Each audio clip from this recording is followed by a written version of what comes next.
I'm here with my Hello Hot Pot and I am making some homemade chicken soup. Counter cooking. No kitchen? No problem. I got this Hello Hot Pot at H-mart last week and I've been using it a lot since then, almost every day. I've been dealing with a summer cold or flu type thing and I've been eating a lot of soup, so that's why I thought I would get this and be able to make some quick and easy homemade soups. Today I'm going to try out a chicken soup with this, and I am going to be using a boneless, skinless chicken thigh just because that's what I had in my freezer.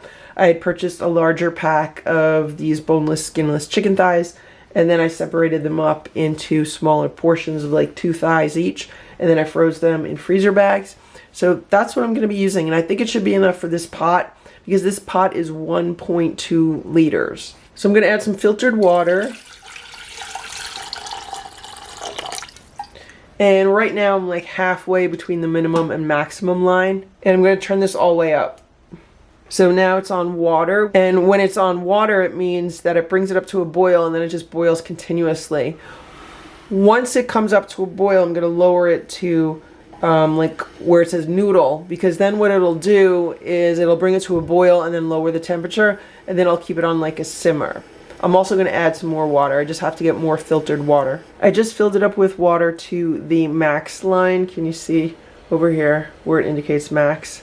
This pot heats up pretty fast. While this is coming up to a boil, let's talk about how much money this is saving me. So if I went to a local supermarket or a local Whole Foods or even a local restaurant and I ordered a quart of soup, just plain chicken soup, it would easily cost me anywhere between $8 and $12 depending on where I was purchasing it. By being able to quickly and easily make a quart of homemade chicken soup, this is costing me less than $1. So this is saving me anywhere from $7 to $11 just for this 1 quart of soup versus buying a quart of chicken soup at a local store or restaurant. So this pot has already paid for itself and I've only had it for about a week. This is like the 4th or 5th pot of soup that I've made with it. And if I'm saving like $6 or $7 per pot of soup, that definitely adds up. And of course the whole reason why I would buy a quart of soup is for the convenience of it, or because I don't want to spend time making my own and I don't feel like cleaning up the mess, that kind of stuff.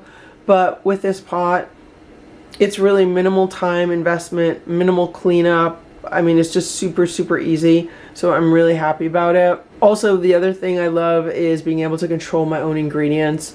Whenever I purchase soup from a store or a restaurant, there's usually something in there that I'm not happy with, like some kind of seed oil, or sometimes they'll put in like a yeast extract, like flavorings and stuff like that. So when I make it myself, I can make it as simple as just some chicken and water. I'll probably also put in some vegetables, maybe some carrots, onions. I don't think I have any celery, but it could be as simple as that, and it's going to be a lot healthier than anything that I could buy in a store or from a local restaurant. I do like to skim off the foam that rises to the top.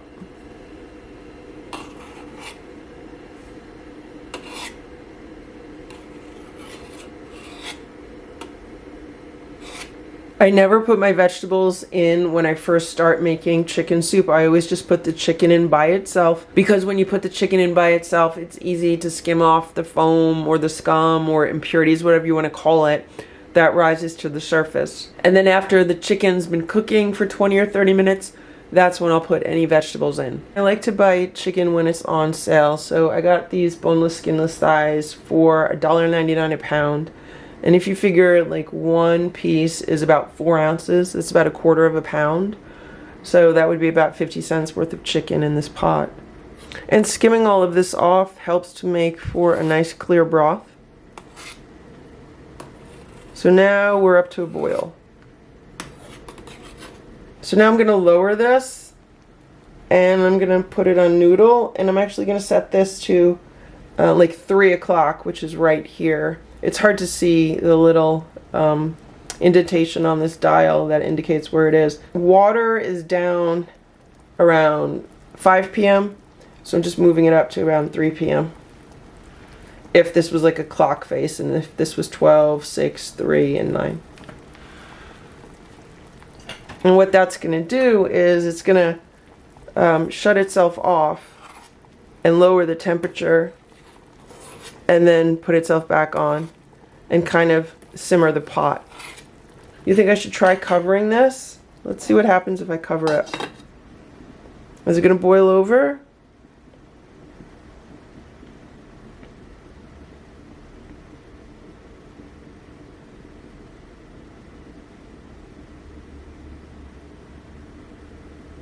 It's boiling up for sure. Why is it not turning itself off though? Oh yeah. So that's boiling up too much. Okay, so I turned the dial so it's at 2 o'clock, and I find that that's what I've been using for pretty much the vegetable soups and the beans and everything else. So I guess with this appliance, that's a better setting than like the 3 o'clock setting, which seems to be too high. It turned itself off and it'll cool down for a little bit, then it's going to turn itself back on. What I had to do with the cover the other day when I was making lentils is I had to put it on like this.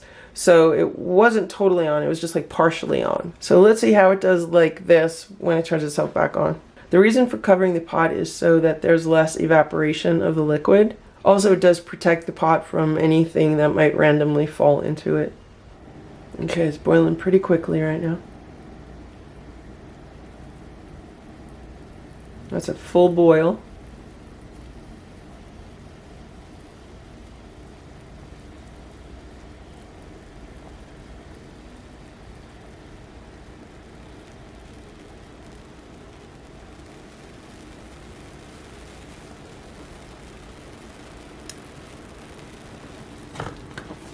And that just boiled over.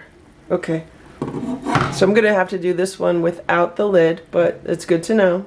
We're experimenting because we haven't made chicken soup in this pot yet. After a minute or so, it just turned itself back on. So let's make sure it's not gonna boil over even without a lid on it.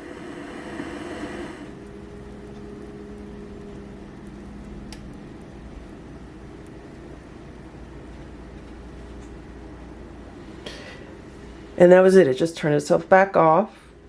So we're good. We are good without a lid. So I'm just gonna set a timer and I'll come back here in about 20 minutes. And I think now is a good time. I could also put in some vegetables. So I'm gonna see what I have in my fridge. I added about 2 carrots and I'm just gonna let this cook for about a half hour or so. It's now probably like a half hour later or more. I don't know how long this has been cooking. I work from home and I've just been on a bunch of different phone calls, which is another reason why I like this pot. But as you can see, the broth level has gone down quite a bit. So I'm going to top it off with more water. And I'm going to let it cook like another 20 minutes or so. And then I'm going to say it's done. I mean, it's probably done now. That chicken's definitely cooked. I mean, it looks really good. The broth looks like there's plenty of flavor. The soup is done. I've been letting it cool for about a half hour or so while I've been finishing up some other work. This is what it looks like. Just some really simple, really basic chicken soup. I did not make any rice. I do have some leftover noodles in my refrigerator, but I'm not going to eat it with that. I'm just going to eat this with some crackers, like really, really super simple. Here's the soup, and this bowl holds about a cup of soup, and then I have 3 of these crackers. These are organic golden round crackers from Whole Foods.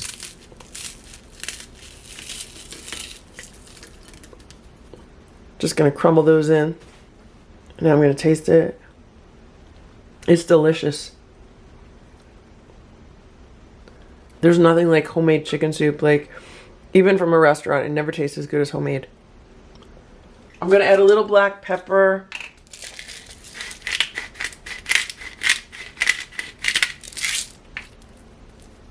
Pinch of salt. So simple and so good.